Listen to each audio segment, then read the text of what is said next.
Jay here, Stretford Paddock. This is the one-on-one interview, and we're joined today by James Ducker, who's the Northern correspondent for the Telegraph. How's it going, James? I'm very good, mate. Yeah. Need a haircut, but apart from that, I'm all right. I feel your pain, mate. I didn't want to say anything, but yeah, both of us could do with one.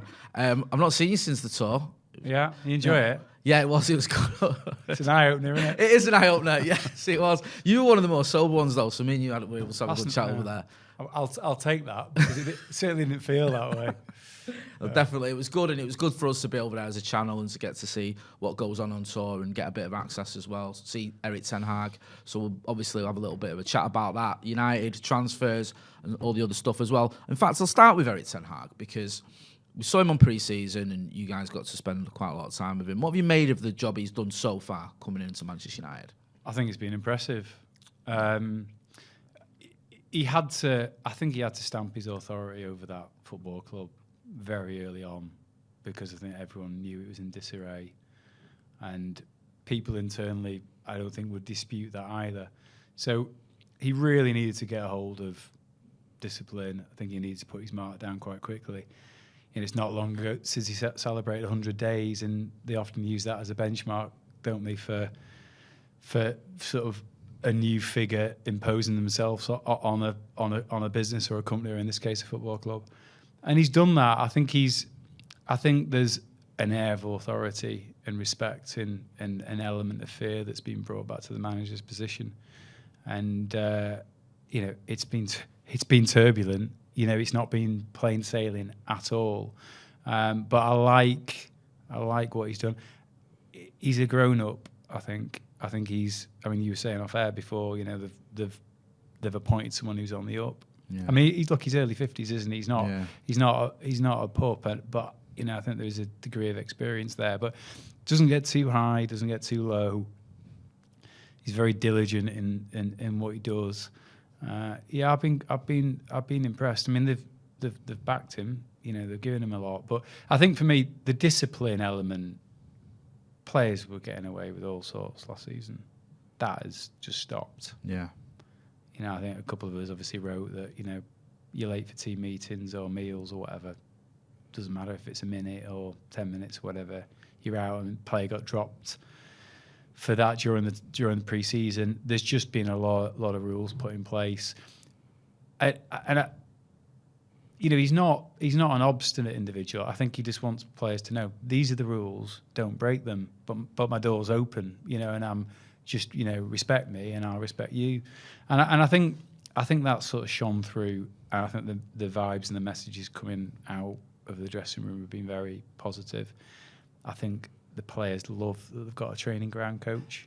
I mean, you'll have seen some of it, Jay, on tour, but he is front and centre on the training pitch. Yeah.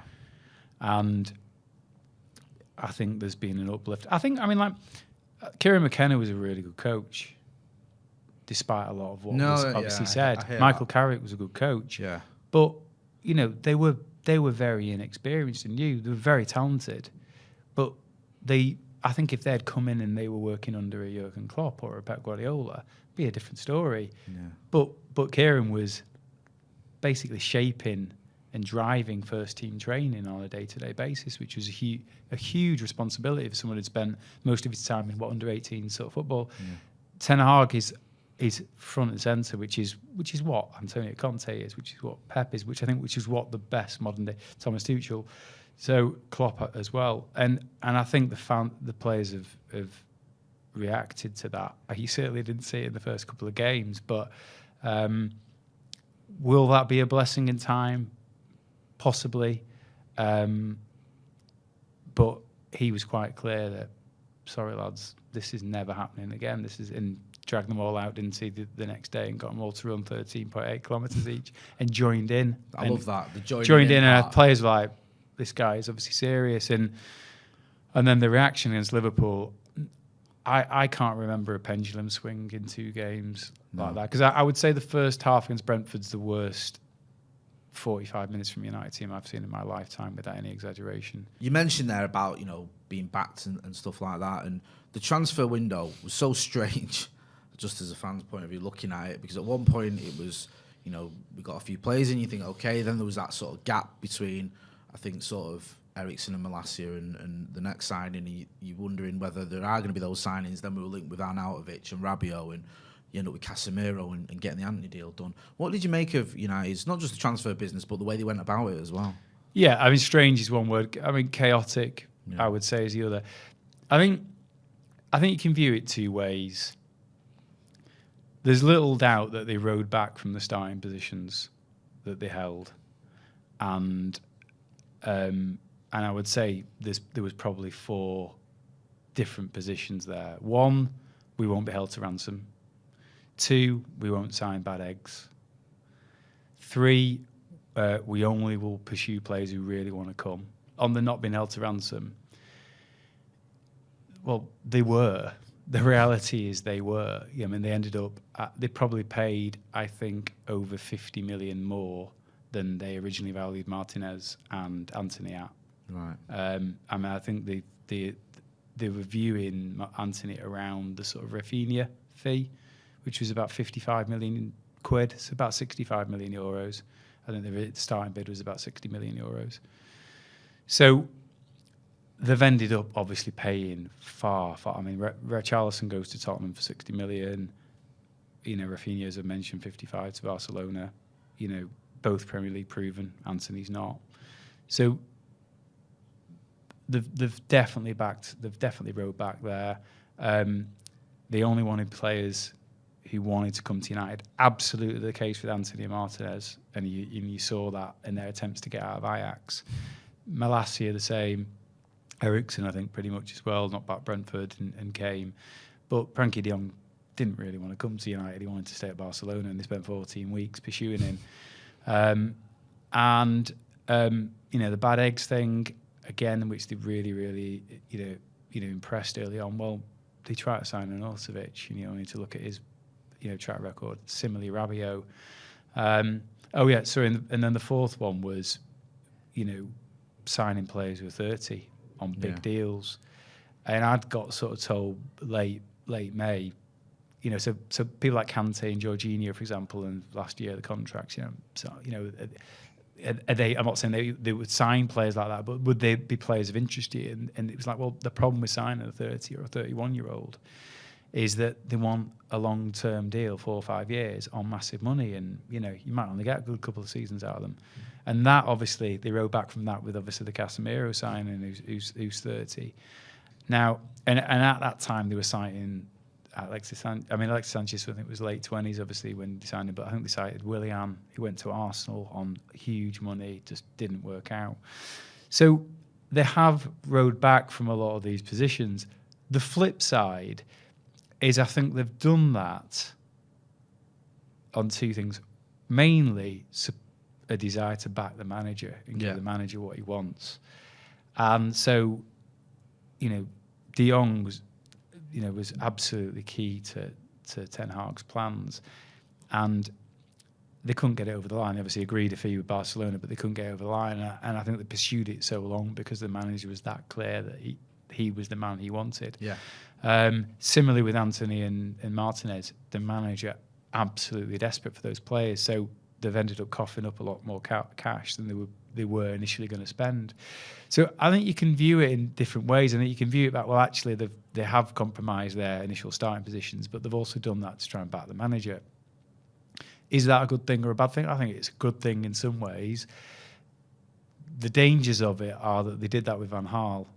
I mean, they backed the manager's judgment almost exclusively in those windows in 2014, 2015. Yeah. And in later years, they were saying that was a huge mistake and we won't make those mistakes again.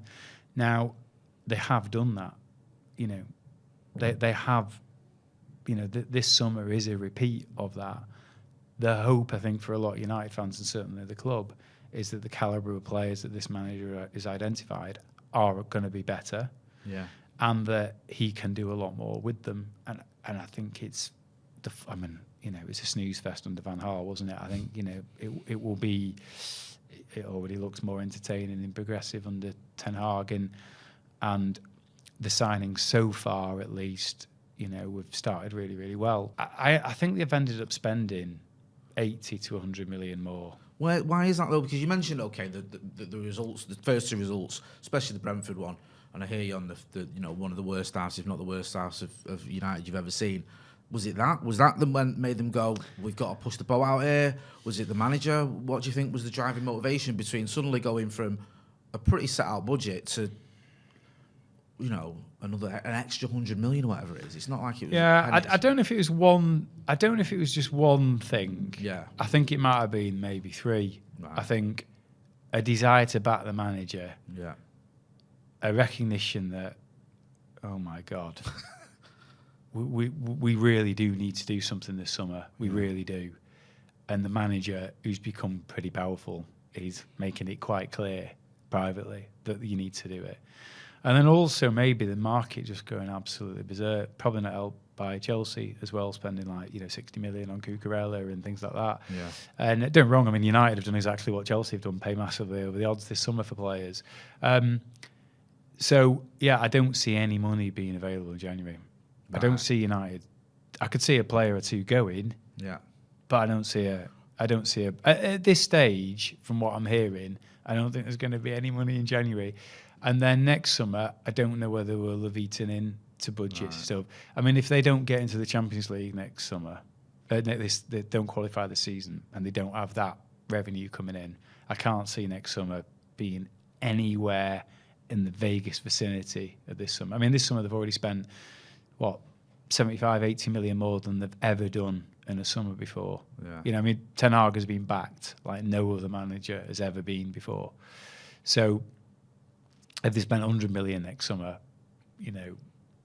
that might be, the gist of it. And tends to have been, doesn't it? I think it's sometimes disputed internally, but they've had these summers where they've not been in the Champions League, and then they suddenly seem to spend more money. Yeah. They get in, it drops a bit. But I mean,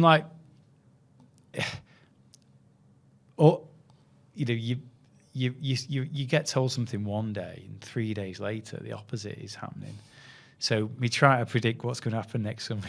I haven't got a clue, but I think you'll see things like, he wanted a right back this summer, but it became quite apparent that wasn't going to happen. I mean, they signed a left back this summer, which they weren't anticipating at all. Right. But Ten Hag is like, look, Malacia is available. He's going to go to, is it Lyon? Yeah, I think this so. kid I've watched for several years. He's going to be a star. Sign him. And the club won't have had much intelligence on him, I don't think. But I think about the manager's judgment on someone who's seen a player, a key rival all the time, and has got a good feel for him, and has thought, right, we'll do it. So maybe 15 million got spent there, for example, which is not envisaged, and then more has got spent on other targets. I mean, 30 million more has got spent on Anthony than they were expecting to pay. So I think next season you'll see a right back come in. Right. Depending on how De Gea's got a year left, has he? And has he got an option? I mean, so. He's. It'll be interesting to see what happens with the goalkeeper. It wouldn't surprise me if he wants to play out from the back. I think there might be a change over time, unless De Gea has a really good season playing out. So there might be something there. And then obviously if Ronaldo goes, whether that's January or next summer, they're going to need a centre forward. And so those things aren't cheap to do, Jay. No. But again, they'll have big decisions to make on. They tend to stockpile and haul players, don't they? And they're going to have big decisions to make on players like, are we going to give this player a new contract, or are we going to try and be bold and we're going to sell him? Because they're not bold. I wanted to ask you about that, because on selling players, we don't seem to get a lot of money, United, for many players. It seems a bit all over the place in terms of moving players on. A lot of loans, players. James Garner, I think, went for 9 million initially, was up to 15 million, and then Andres Pereira, I think, was around 10 million-ish to Fulham. But even that's quite a lot for United usually, because most of our players just seem to go for either on loan or till the contracts run out. We don't seem to be very good at getting rid of players, moving players on when the time is right. They've been as bad at selling as they've been at buying. Yeah. And they have got, look, there's a lot off the wage bill this year, but they were free agents. And then they've just not been able to sell. They couldn't sell Tellez, and they didn't even get a loan fee for him. They couldn't sell Bailly and didn't get a loan fee for him. I can't actually. I might be wrong on that. They might have got a small loan fee for him. No, I don't think they did. I don't think they did get a loan fee for Bailly. But there's an agreement there for Marseille to buy him for €6 million next summer if they qualify for the Champions League and he plays a certain number of games. That seems extraordinarily low figure when you think, say, some of the kids that have gone to Southampton from Man City. Yeah. I mean, Sammy Dozie's gone for, £10 million? Yeah. It's like, buy that. I mean, surely you should be getting 15 million or something for a player like that. So they haven't been good at that. And I think the manager is pretty clear about who he wants and who he doesn't want. And I don't think he's going to, forever sort of beat around the bush. I think he's going to be pretty clear. Yeah, he's got a future. No, he's not got a future. And I think the players have known where they stood. I mean, it was interesting to hear Bailly this week saying, "Yeah, well, I saw you." I liked. He was clear with me and he kept his word because Bailly felt false promises and false assurances. What did you make of all that? Because it was a little bit strange to me that he came out with that. Because the thing with Bailly, I like Bailly. I think he's a good defender. He's just constantly injured. There was a spell a couple of seasons ago when United, I think around Christmas, were near the top of the table, and he'd had those 5 or 6 games where he'd been pretty phenomenal. Yeah. I remember, was it one of the games? Was it Villa or I think it might be Villa at the end of the game when everyone was hugging him because he made an amazing block. That last minute block. But then he gets injured again, and he's constantly injured. And I think he has to have a little bit of self-reflection there and go. But it seemed strange that he was so vocal about what had gone on. It doesn't surprise me at all he was vocal, because Right. there were very few players I think who was as frustrated as he was in that previous sort of 12, 18-month period. I think he made 57 Premier League starts over 6 years, so there's no doubt about that. I think personally, like what he was saying, he didn't want to obviously name Harry Maguire. Right. But the thinly veiled reference was Harry Maguire was indulged regardless of form and in some cases fitness. And I never got a look in. And there was an incident when Maguire had been out and was rushed back last season for the Leicester game. Do you remember they lost 4-2? Yeah. And I think Maguire had been out for about 10 days, and the injury really was a 3-week injury. He just wasn't fit, and it actually wasn't fair on Maguire to be thrust in like that. And in fairness to him, he sort of put his hand up, I'll play, because he's, and that people say, don't they? Oh, they need to play through anything. Well, he was doing that, but it actually it compromised him because he clearly wasn't ready and was awful in the game. But also, Bailly challenged Solskjaer over it and said, look, why are you picking a half-fit Harry Maguire? What is that about? Yeah. And was very upset about it. And he was obviously fit at the time. So I think it's things like those comments came from moments in frustration and things like that. I think he would, if hand on heart, he would probably have to accept that he wasn't fit enough, and he was quite erratic at times, and there was a few disciplinary issues. Got sent off a couple of times, didn't he, as well? Yeah. But a lot was made, obviously, like the English bias. The inference was it was a thinly veiled dig at Maguire. I mean,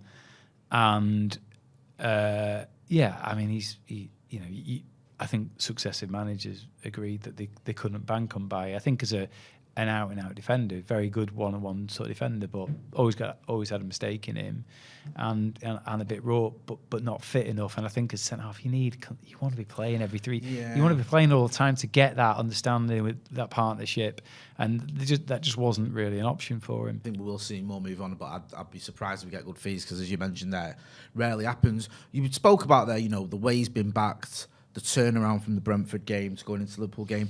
In terms of expectation, what do you think the expectation is now at the club, and where do you see sort of? I think it's getting back in the Champions League this season. Yeah. I don't think the club and them. I've covered United for 20 years, 17, 18 on for the Times and the Telegraph, and there's been a dumbing down of expectation over recent years among elements of the fan base. Yeah. And I think also the dumbing down of some of the standards that's been required. Man United are about winning. Yeah. Yeah, they're about blooding youth and entertaining football and attacking football. Absolutely are. But they are, with probably after Real Madrid, the biggest club in the world. They're about winning. Yeah. And they're not about finishing fourth. I mean, there used to be literally a crisis if they finished second. It was like second was nowhere. Yeah. You know, and my favourite Fergie phrase was, Man United is a bus that waits for no man. Well, they've just moved so far away from that. So I don't think you'll get... What I really liked about Ten Hag, he didn't try to buy himself time. He was like, Man United need to win. I need to win. I don't think he's ever been under any illusions that he's going to get endless time. Yeah. You know, I mean, like, I think, like, you know, Moisey thought he was going to get time and stuff, and it just didn't work out that way. I think at the big clubs, you've got to get a certain... There's a certain level you can't sort of drop below. So you're not going to... I don't think you're going to see anyone at the club, and you're certainly not going to see the manager coming out saying, you know, I want to finish in the top four, or, you know, top four is good enough. Because I don't think in his mind it is. I think his mind is like, I want to get Man United to be champions again. And in his mind, he knows it's not going to happen this season. Yeah. But if you set a ceiling at, I want to finish fourth, well, what happens if Chelsea completely continue to implode this season? What happens if Liverpool have a season like they did during the pandemic? And suddenly a bit of opportunity opens up. And actually, you know, second or third doesn't suddenly seem so unrealistic. Well, you want the whole squad and the club to be punching high. And I go back to when they went top on New Year's Day under Solskjaer. Do you remember that? They beat Villa. Yeah. And it was... I've spoke to people subsequently about this at the club. There was this attitude of, oh, we're not ready for that. Not among everyone, yeah. but among some key enough people. Oh, we're not ready for it.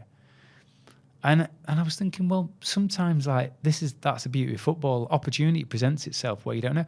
Leicester weren't ready for it. Yeah. Leicester City weren't ready for it, and they took it. and they took it. Yeah. And I thought it was, and that attitude sort of permeated that January month where they were suddenly top, and then within about 4 weeks, it was all over, wasn't it? It was. By the time we beat City, yeah, it didn't matter. No, it didn't matter. And I don't think this manager would let that attitude take hold. Right. I just don't think he would.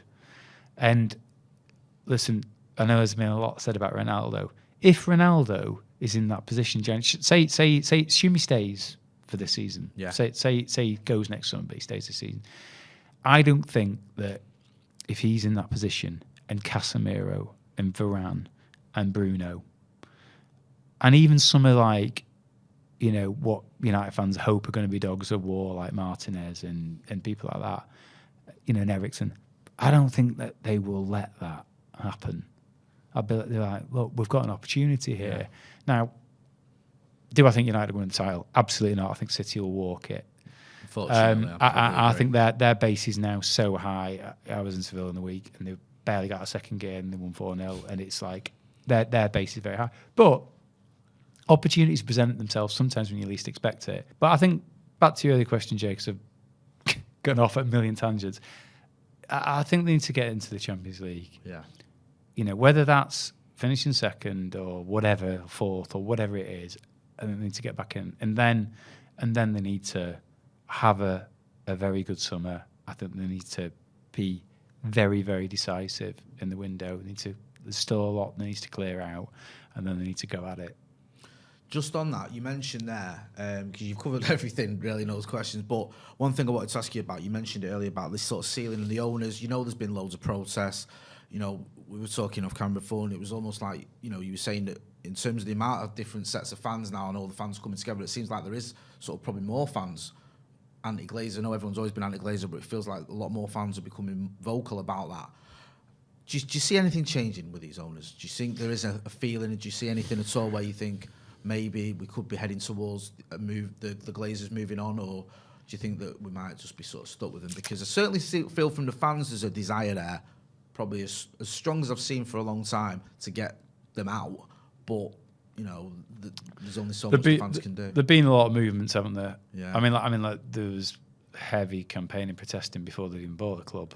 There's a lot of fans there who really did see what was coming. And I think there was another part of the fan base that, you know, only in more recent times. Now they've got this 17-year picture to look at of like, this is a problem. Yeah. And I think, the fan base does seem to have been fractured in parts in recent years. I think, there's probably lots of different reasons for that. I think in terms of, there seems to be an overall desire, for me, a much more collective desire for them to be moved, to go now. Now, clearly, different fans will, protest and fight that in different ways. A lot will moan about it, not do anything about it. Others will, try to be proactive about it. For me, there's been a phrase that's been used, I know, by staff internally, like disgruntled staff, over years of bottom line over score line. Right. And, everything has been about money. I don't care what they say. It has been driven by money. I mean, it's absolutely astronomical sums of money that have been taken out. So if a Jim Ratcliffe or someone else puts $4 billion down and actually presents something for them to think about, maybe they will. But until that happens, I don't know. And I think what people have got to... I'll talk about the other element of the Glazers, which I think is actually a bigger concern in a minute. But they've taken out... something like... It's about 1.6 billion, I think. There's a brilliant... sort of a overview by Swiss Ramble a few weeks ago. Fred. It was really good. It was really. I mean, it's obviously a financier, very good detail of it, and it's like 1.6 billion has been spent servicing the debt in terms of debt management, interest, capital repayments, all of that. But also, if you include the share sale, so as you'll know, the Glazers own the Class B shares outright. Yeah. The Class A shares, which they've been flogging consistently over a long period of time, they've only got a tenth of the voting rights. Yeah. So they don't really mean anything. And that dual share structure, I mean, a lot of financiers said to me that it was banned and it wasn't allowed in the UK. I don't know whether it's since been brought in, but it wasn't allowed in the UK, but it was allowed in the US. And it basically allowed them to sell off shares without basically losing any control of the club, and they've raised £465 million that way. And I did a piece last year on the last one when Avram, I think, raised about 70 million. Avram Glazer raised about 70 million quid from it, like, of just how morally wrong this is. And this is, in terms of a business transaction, I know United fans want to see it, but the Glazers are geniuses in that regard. In a pure financial transaction, what they have done is in terms of getting something that they don't have to put any money into, that is very successful and generates a lot of revenue in football terms. I know it's not Apple, but in football terms, generates a lot of money that can cover the cost of those debts and pays them dividends and allows them at the same time to take these big chunks of cash out every 2 years or so through share sales. Plus, I believe there are a lot of tax benefits of owning a corporated leverage company. I mean, I'm a football writer. I don't know enough detail, but there've been tax benefits to it.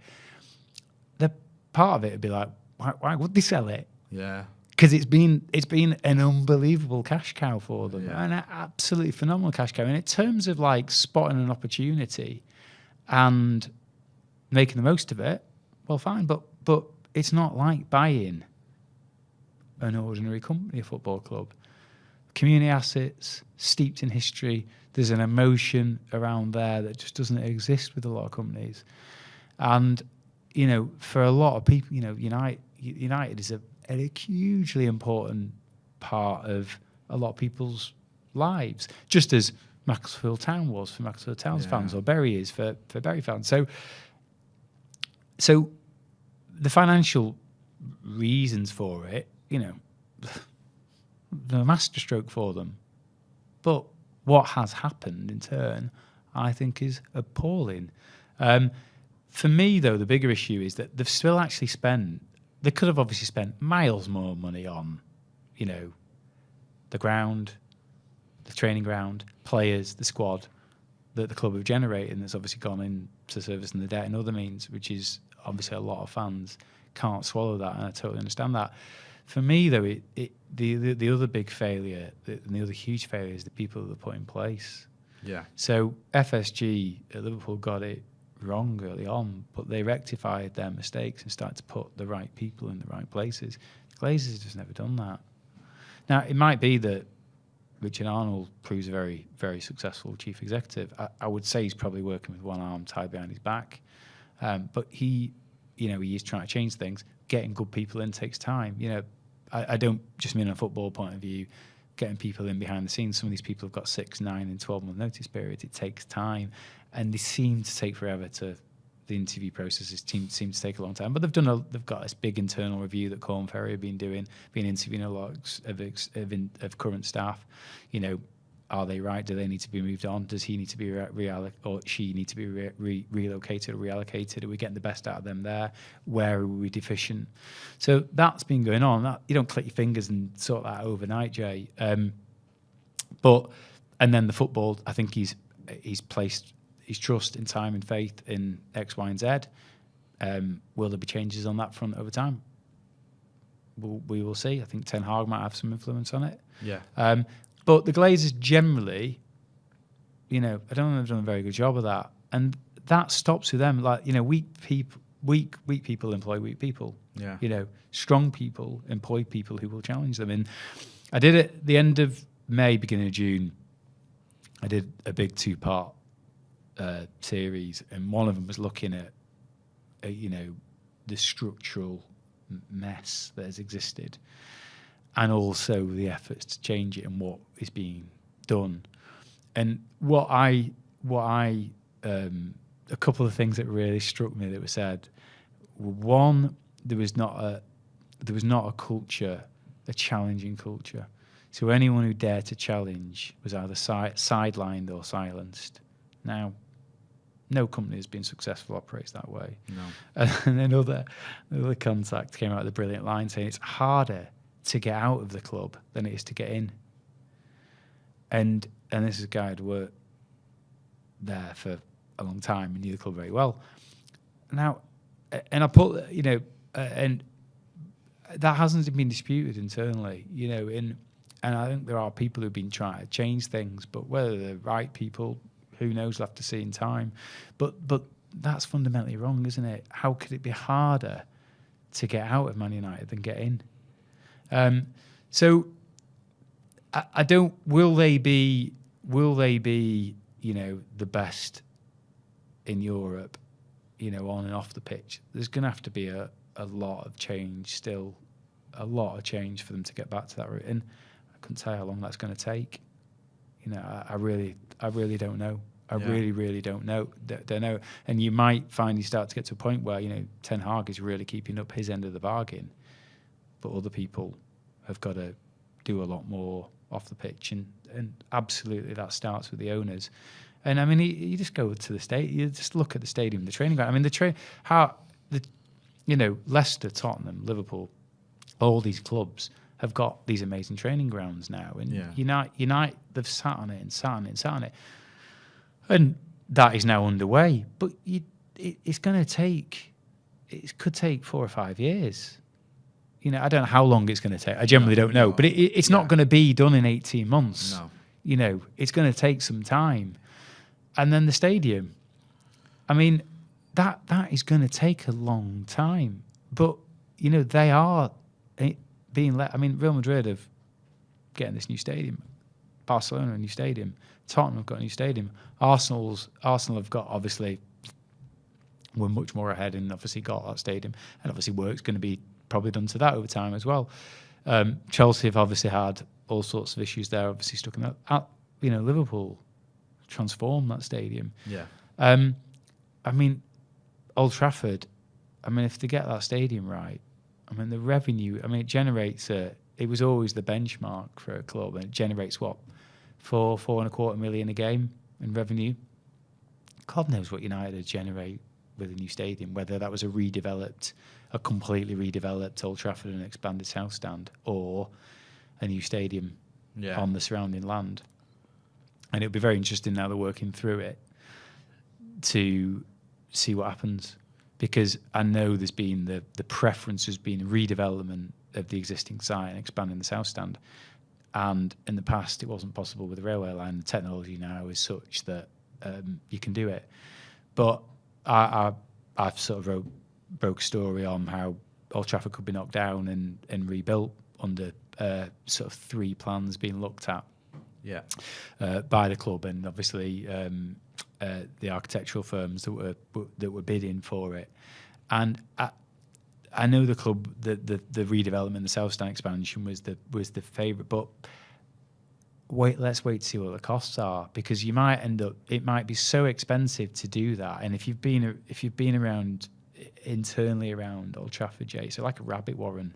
Yeah. I mean, try to just for the concourses alone. I mean, they're tiny, but the whole stadium is like a rabbit warren. Honestly, I've been lost in it so many times. Yeah. Like being taken out. Oh my God, which door did I come through? It's amazing. It's so convoluted. So actually redeveloping that alone will be a very costly undertaking and will require great expertise. Whereas what they could do is, I'm not saying this will happen, and I'm stressing this will happen, but it'd be interesting to see how much would it cost to continue playing at Old Trafford and redevelop and build a new stadium where, I don't know, where car parking currently is, and then Old Trafford in time gets knocked down, and and they have maybe a women's stadium or a smaller stadium at the academy and the women's team or whatever it is.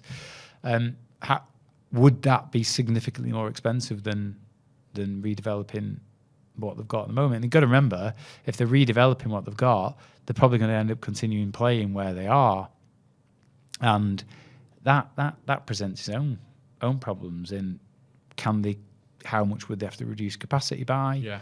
That has a revenue impact and stuff. So it's going to be. I'll be intrigued. I'm fascinated to see what they do, because they are working through a lot of the plans at the moment, and obviously there's fan consultation, and it'll be really interesting to see what they end up devising by.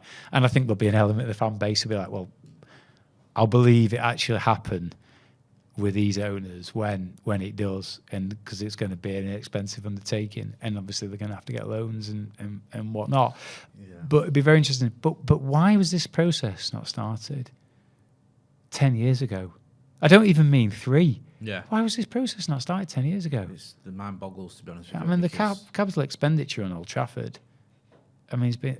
I think the CapEx has been something like 135 million in the last 10 years on infrastructure, stadium and training ground. Might be a bit wrong on that, but I don't think I'm wildly out. That is nothing. It's nothing. It's absolutely nothing. Particularly when you see all the money that's being sucked out. But build a new stadium or redeveloping it, whatever, that is not a quick project. It's going to take time. So there's going to be another X number of years of slide in that regard. And it's another year and another year and another year that the rivals have ahead of them. So that's a big issue, I think. And something's got to happen. But they are on with it. They are doing it. It's just the green light has then got to be pushed. Well, we'll wait and see what happens with that one. James, we could chat to you for a long time, a lot longer, but I think our time's come to an end. You've been chatting great stuff there, rattled through loads of stuff there, transfers, Eric Ten Hag, where the club's at, and it was a mixture of, there's certain things I feel confident about and things that still worry me, and we'll have to see what happens at the end of the season, because it's, as we've seen already this season, it's been full of twists and turns, but there is a little bit of positivity at the moment. Hopefully Manchester United, regardless of these owners, can build on that. Make sure you check out James's work at the Telegraph. He's the Northern football correspondent there. He's always writing about United and some of the less important clubs as well, so go and check that out. Make sure as well you are subscribing to Stretford Paddock. Go and check out as well. Soon we've got a documentary coming out on the Glazers, so check that out. We've got all your previews and your post-match reviews and your watch-alongs as well. So big thanks to James Ducker for coming on the one-on-one interview. Pleasure. I've been Jay. Thanks for watching.